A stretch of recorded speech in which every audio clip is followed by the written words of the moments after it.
हमारे यहाँ अगर इस दुनिया में, भारत में हिंदू धर्म का अगर जनाजा निकलते हुए देखना है तो किसी हिंदू की शादी में चले जाओ।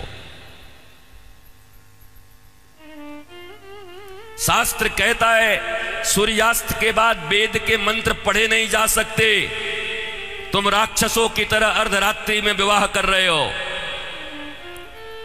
अरे वो काल कुछ और था जब मुगल तुम्हारे यहां थे। रात के अंधेरे में बहू बेटियों को उठाकर ले जाते थे, दिन के उजाले में ले जाते थे, तो रात में छुप छुप करके अंधेरे में विवाह कर दिया करते थे। अब कौन मुगल और कौन अंग्रेज तुम्हारे पीछे पड़ा है? क्यों नहीं तुम सूर्यास्त के पहले विवाह करते हो, अभिजित मुहूर्त में करते हो? वेद तो वही कहता है। तो तुम्हें तो ये भी ज्ञान नहीं है। हिंदू धर्म का डंका लेके घूमते चल रहे हो, डंका पीट रहे हो हिंदू धर्म का। तुम्हारे विवाह में देवताओं का कितना अपमान होता है। अरे विवाह में दो प्रकार के कार्ड बनाओ।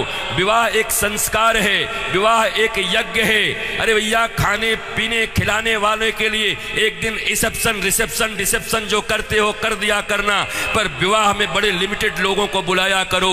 अपने परिवार, वो भी जो सनातन संस्कृति को मानते हैं, पवित्र रहते हैं। विवाह संस्कार में देवता आते हैं तुम्हारे द्वारा किए गए यज्ञ के भाग को लेने के लिए। अरे नाक पोंछते हुए, कान खुजाते हुए, पता नहीं क्या क्या करते हुए अगर तुम किसी को भोजन दो तो तुम्हारा बच्चा भोजन नहीं करता।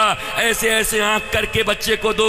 शी मम्मी, कितनी गंदी हो तुम। और देवता आते हैं तुम्हारे बेटे और बेटियों के विवाह में। वो एक यज्ञ होता है। कोई शराब पी के खड़ा होता है, कोई गांजा पी के खड़ा होता है, कोई गुटके खाए रहता है, चमड़े के बेल्ट पहने रहते हैं, जूते पहने रहते हैं। 3 घंटे तक दूल्हा उपवास नहीं रह सकता। कोई फूफा बन के पेप्सी ढकेल देता है, कोई जीजा बन के कोक ढकेल देता है। अरे आज 3 घंटे जो अपने सिया को, अपनी जानकी को पाने के लिए उपवास तक नहीं कर सकता, वो क्या पालेगा अपनी पत्नी को, धर्म पत्नी को? ये कोई विवाह है?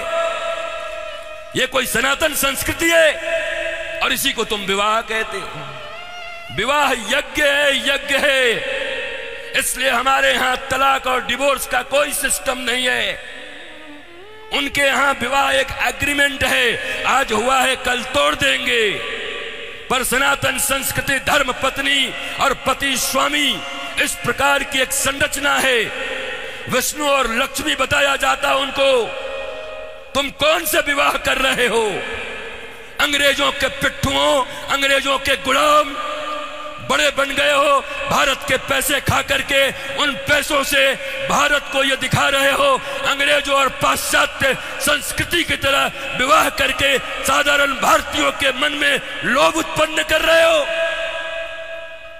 और ये समाज के अग्रणी लोग बने हुए हैं, ये समाज के श्रेष्ठ लोग बने हुए हैं, ये समाज को दिशा दिखा रहे हैं, ये समाज को भोंडा प्रदर्शन कर रहे हैं, अपने धन का लोगों को दिखा रहे हैं।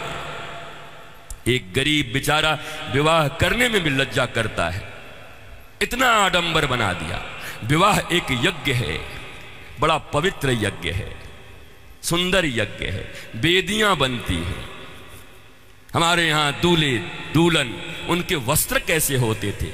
देखो आज के 50 साल पहले ही देखो ना, 50 साल पहले के फिल्म देख लो बॉलीवुड में, तो समझ जाओगे कैसे वस्त्र पहन करके विवाह करता हमारे यहाँ पर। क्योंकि बॉलीवुड भी या सिनेमा भी समाज का दर्पण होता है। और अब बदले हुए बॉलीवुड को देख लो कि अब कैसे विवाह करते हो।